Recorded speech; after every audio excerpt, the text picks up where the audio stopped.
আসসালামু আলাইকুম। আমি শরীফ আহমেদ।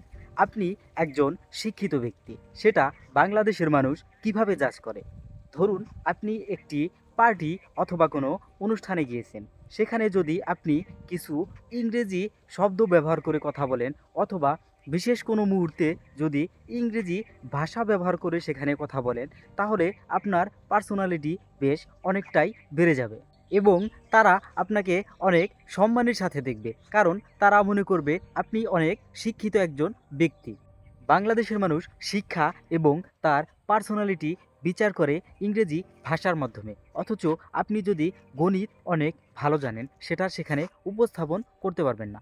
সো আমাদের পার্সোনালিটি বৃদ্ধির জন্য হলেও ইংরেজি ভাষাটা শেখা গুরুত্বপূর্ণ।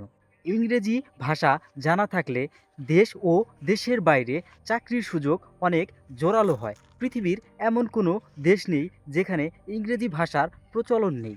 সো আমাদের ইংরেজিটাকে অনেক ভালোভাবে শেখা উচিত।